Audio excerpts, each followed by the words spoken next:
नमस्कार दोस्तों, क्या हाल चाल आप सभी लोगों का। उम्मीद करता हूं आप सभी लोग सही होंगे। एसएससी जीडी कांस्टेबल मेडिकल के एडमिट कार्ड्स जारी कर दिए गए हैं।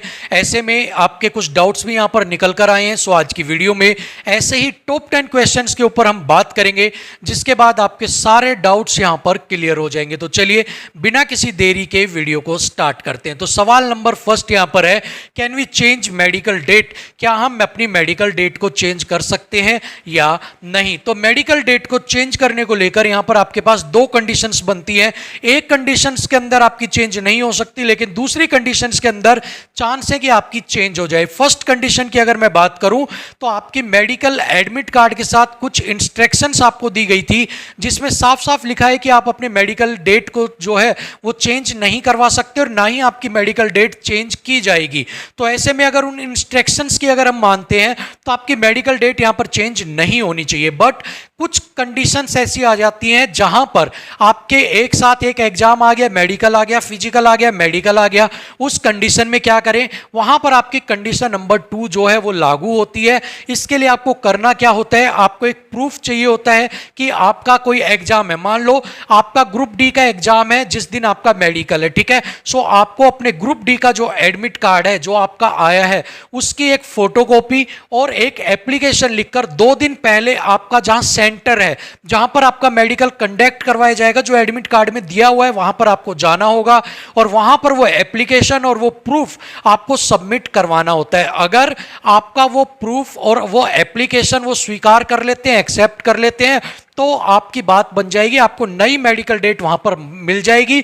बट अगर वो मना करते हैं कि नहीं हम नहीं करेंगे, तो आपको जो आपकी तय तिथि है उसी के ऊपर ही आपको जो आपका मेडिकल है वो आपको देना पड़ेगा। अदरवाइज आपको डिस्क्वालीफाई यहां पर कर दिया जाएगा। लेकिन मोस्टली केसेज में 95 to 96% केसेज के अंदर आपको नई डेट जो है वो दे दी जाती है। तो आपको करना क्या है, 2 दिन पहले आपको जहां पर सेंटर आया वहां पर जाना है, एक एप्लीकेशन और किस कारण से आप छुट्टी ले रहे हैं उसका एक प्रूफ लगाकर आपको वहां पर उनको दे देना है। आपको वो नई डेट जो है वो प्रोवाइड करवा देंगे, ठीक है। चलिए बात करते हैं क्वेश्चन नंबर 2 की। How much time you will get for re-medical? Re-medical के लिए आपको कितना टाइम दिया जाएगा? तो देखिए, जब तक आपके एडमिट कार्ड नहीं आए थे तो यहां पर हम मान रहे थे कि आपके जितने भी अभी पीछे भी और एग्जाम्स के अंदर भी रीमेडिकल कंडक्ट हुए, चाहे वो आईटीबीपी में हो, सीपीओ में हो, उनके अंदर जो लेटेस्ट आपके जो रिवाइज्ड गाइडलाइंस थी 2020 वाली, जिसके अंदर आपको 24 घंटे दिए जा रहे थे, यही माना जा रहा था कि एसएससी भी इन्हीं चीजों को आपका फॉलो करके चलेगी, क्योंकि आईटीबीपी सीपीओ सभी के अंदर यही जो गाइडलाइंस हैं ये फॉलो की जा रही हैं। बट आपके एडमिट कार्ड आने के बाद क्लियरली उसमें मेंशन किया गया है आपके मेडिकल की सारी गाइडलाइंस फॉलो की जाएंगी 2015 की रिवाइज्ड गाइडलाइंस के अनुसार। तो रिवाइज्ड गाइडलाइंस के अनुसार अगर आपके फॉलो की जाएंगी तो उसके बाद चाहे आपका मेडिकल हो, चाहे आपके डॉक्यूमेंट्स हो, चाहे आपका रीमेडिकल हो, चाहे आपका कुछ भी हो, सारी चीजें आपकी अकॉर्डिंग किसके चलेंगी, 2015 की रिवाइज्ड गाइडलाइंस के अकॉर्डिंग, ठीक है। सो अगर आपकी सारी चीजें 2015 के अनुसार चल रही हैं और ये 2015 के अनुसार दिया भी हुआ है एडमिट कार्ड में, तो आपका रीमेडिकल जो होगा वो भी उन्हीं गाइडलाइंस के अनुसार किया जाएगा। तो आपको यहां पर एडमिट कार्ड के अंदर जो लिखकर आया है कि 2015 के अनुसार ही फॉलो किया जाएगा, उसके अनुसार आपको 15 दिन का समय यहां पर दिया जाएगा। ये सारी चीजें मैं बोल रहा हूं आपको, जो आपको सीआरपीएफ की तरफ से एडमिट कार्ड जारी किए गए हैं उनमें जो इंस्ट्रक्शंस दी गई हैं उसके बेस पर मैं आपको बोल रहा हूं। अब वहां पर आपको क्या करते हैं क्या नहीं वो अलग बात है, बट उनको जो लिखकर उन्होंने दिया है वही चीज वो फॉलो करेंगे, तो आपको 15 दिन का डेफिनेटली यहां पर टाइम मिलेगा, ठीक है। चलिए बात करते हैं सवाल नंबर 3 की। When will the document verification be conducted? Document verification कब कंडक्ट करवाया जाएगा? बहुत सारे बच्चों का सवाल है। सो डॉक्यूमेंट वेरिफिकेशन जो है वो सबसे पहले दिन आपका कंडक्ट करवाया जाएगा, ठीक है। सबसे पहले आपका होगा डॉक्यूमेंट वेरिफिकेशन। जो बच्चे डॉक्यूमेंट वेरिफिकेशन के अंदर पास होंगे सिर्फ उन्हीं का ही मेडिकल यहां पर लिया जाएगा, ठीक है। अब बहुत सारी जो बच्चे कहेंगे सर सर्टिफिकेट्स को अभी क्रॉस चेक करेंगे क्या, सारी चीजें अभी चेक करेंगे? तो देखिए, मेन चीज आपकी डोमिसाइल हो गई, ठीक है, और आपकी 10th और 12th की सर्टिफिकेट्स हो गई। इन दोनों चीज़ों के ऊपर आपका मेन जो उनका है हाईलाइट रहेगा, मेन आपका फोकस रहेगा। अगर इन दोनों के अंदर कोई चेंज अगर आपको पाया जाता है, अगर कोई गलती पाई जाती है, तो फिलहाल के लिए तो वो आपको प्रोविजनली एक्सेप्ट कर लेंगे कि ठीक है कि आपका भाई ठीक है, आपके अंदर ये थोड़ी बहुत गलती है तो हम आपको प्रोविजनली ले रहे हैं, हम आपको मेडिकल में बैठने दे रहे हैं, ठीक है। बट आपको ठीक करके उन डॉक्यूमेंट्स को जमा करवाना होगा with in 5 days, with in 4 days या विद इन 10 डेज, जितना भी टाइम वो आपको प्रोवाइड करवाते हैं उस टाइम के अंदर, ठीक है। अगर आप नहीं करवाते हो तो आपको बाहर कर दिया जाएगा। लेकिन अगर आपकी में बहुत ही ज्यादा गलती है, आपका नाम ही नहीं मिल रहा है, आपकी डेट ऑफ बर्थ नहीं मिल रही है, आपके डोमिसाइल आपने यूपी से भरा है और आपका है राजस्थान का, इन केस के अंदर आपको जो मेडिकल है वो नहीं देने दिया जाएगा। अदरवाइज अगर कोई गलती है तो आपको मेडिकल से नहीं रोका जाएगा, बट आपको प्रोविजनली एक्सेप्ट किया जाएगा कि जब सही डॉक्यूमेंट दोगे तो आपको नौकरी दे दी जाएगी, और अगर नहीं दे पाए तो आपको बाहर का रास्ता दिखा दिया जाएगा, ठीक है। तो पहले दिन सबसे पहले आपका डॉक्यूमेंट वेरिफिकेशन, उसके बाद आपका मेडिकल होगा, ठीक है। समझ में आ गया। बात करते हैं सवाल नंबर 4 पर, how many days will the medical last, medical कितने दिन तक चलेगा। तो यहां पर आपका जो मेडिकल है वो 2 से 3 दिन आपका चलने वाला है। मोस्ट प्रोबेबली 2 दिन के अंदर आपका जो मेडिकल है वो कंडक्ट करवा दिया जाएगा।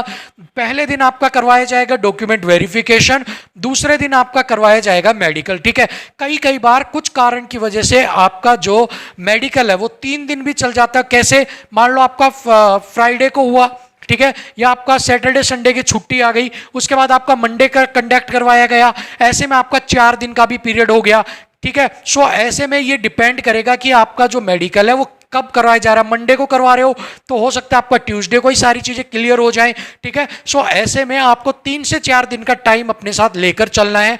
3 से 4 दिन का अपना सारा अरेंजमेंट करके आपको लेकर चलना है। हो सकता है अगले दिन आप मेडिकल करवाने जा रहे हो दूसरे दिन, लेकिन किसी कारण की वजह से, किसी और वजह से आपका उस दिन का नहीं हो पाए, कुछ चीजें रह जाएं, तो आपको तीसरे दिन भी बुला लिया जाए। तो इसलिए आप 2 से 4 दिन का समय अपने साथ सारी चीजें लेकर चले ताकि आपको कोई भी दिक्कत ना हो, ठीक है। बात करते हैं सवाल नंबर 5 के ऊपर, there is a mistake in the documents, what to do now, कि भाई हमारे डॉक्यूमेंट्स में कुछ गलती है, अब हमें क्या करना चाहिए। तो देखिए, अगर आपके डॉक्यूमेंट्स में कुछ गलती है, ठीक है, मान लो आपके एक स्पेलिंग में गलती है, एक नाम में गलती है, एक स्पेलिंग का एक अक्षर कम कर दिया, स्पेलिंग का एक अक्षर बढ़ा दिया, कोई चीज़ आगे पीछे कर दी, तो ऐसे में आपको क्या दिया जाएगा, टाइम दिया जाएगा कि आप वो डॉक्यूमेंट नया बनवा के लेके आए या उन चीज़ों को ठीक करवा के लेके आए, ठीक है। सो आपको वहाँ पर टाइम प्रोवाइड करवाया जाएगा और एक आपको दिन दे दिए जाएंगे, 5 दिन के अंदर आप उन चीज़ों को ठीक करवा के लाओ, तो आपका मेडिकल हो जाएगा। मेडिकल के 5 दिन बाद आपको ठीक करवा कर वापस से वो जमा करवाने होंगे, ठीक है। सो ऐसे में आपको टाइम मिलेगा। अगर थोड़ी बहुत गलती है तो घबराने की जरूरत नहीं है, आपको टाइम मिलेगा, उसमें आप करेक्ट करवा लेना या आप नया बनवा लेना। लेकिन जिन बच्चों का सारा इतिहास ही उल्टा है, कि नाम भी उल्टा लिख रखा है, सारी चीजें उल्टी हैं, डेट ऑफ बर्थ भी गलत है, कुछ भी मतलब उनका ये समझ लो खिचड़ी पकी हुई है, सारा रायता फैला हुआ है, उनको यहां पर दिक्कत होने वाली है। हो सकता है उनको डॉक्यूमेंट के अंदर रिजेक्ट कर दिया जाए, ठीक है। बाकी अगर किसी की थोड़ी बहुत मिस्टेक है तो वो वहां पर चल भी जाती है, उनको टाइम भी दिया जाता है, साथ में ही उनको कहा भी जाता है कि अभी आप मेडिकल दो और उसके बाद आप इनको ठीक करवा कर जमा करवा देना, ठीक है। सो जिनने रायता फैला रखा है उनको टेंशन है, जिनके थोड़ी बहुत दिक्कत है, 1 अक्षर की, 2 अक्षर की, कोई स्पेलिंग मिस्टेक है थोड़ी बहुत, उनको घबराने की जरूरत नहीं, उनको टाइम मिलेगा, वो आराम से ठीक करवा सकते हैं, ठीक है। चलिए बात करते हैं क्वेश्चन नंबर 6 के ऊपर, while filling the form by mistake fill the wrong category, what to do now, कि जब हम फॉर्म फिल कर रहे थे उस समय हमने कैटेगरी रॉन्ग भर दी, मैं अनरिजर्व से हूं, मैंने ईडब्ल्यूएस डाल दी, मैं अनरिजर्व से हूं, मैंने ओबीसी डाल दी, अब मैं क्या कर सकता हूं।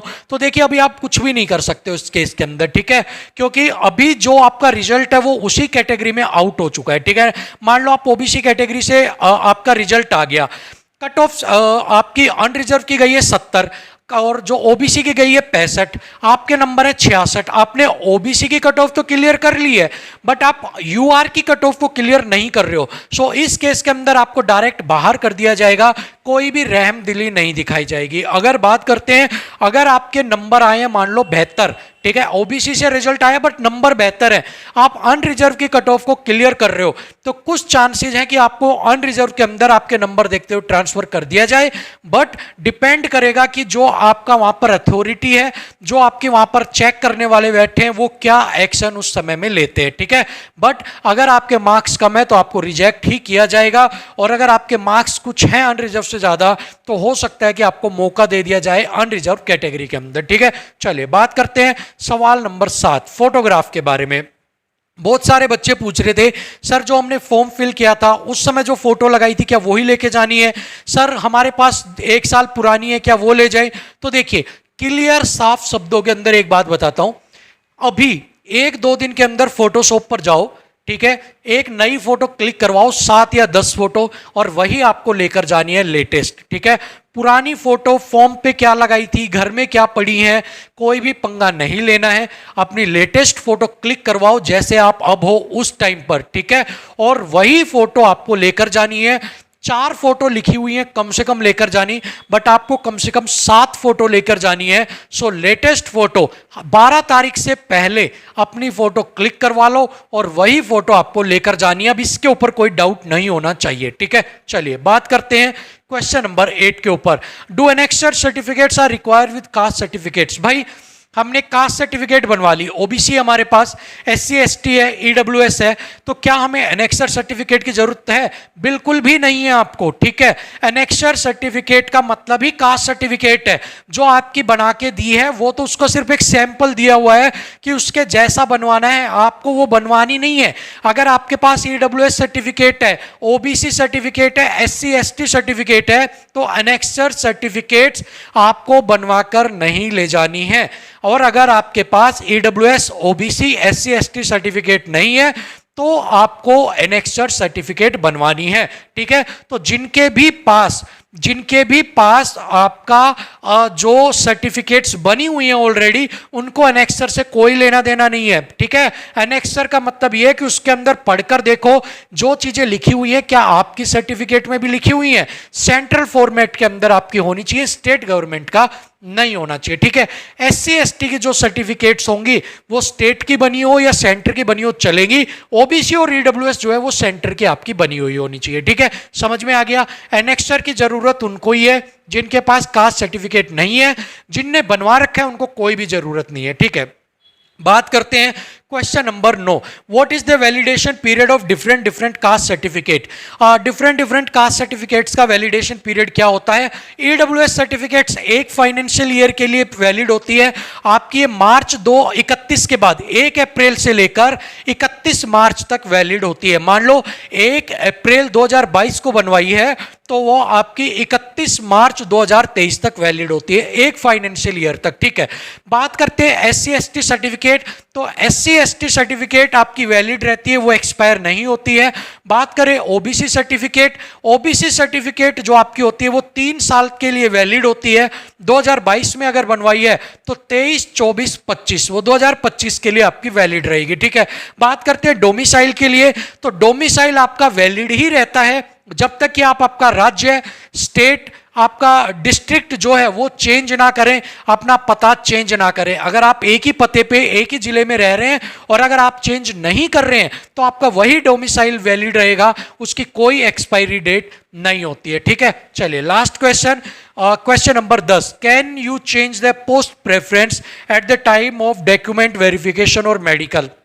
बहुत सारे बच्चों के सवाल थे, हमने गलत पोस्ट प्रेफरेंस डाल दी, पहले पे सीआईएसएफ डालनी थी और मैंने डाल दी बीएसएफ, क्या मैं उसको चेंज कर सकता हूं? सो अब आप उसको चेंज नहीं कर सकते हो किसी भी कंडीशन के अंदर।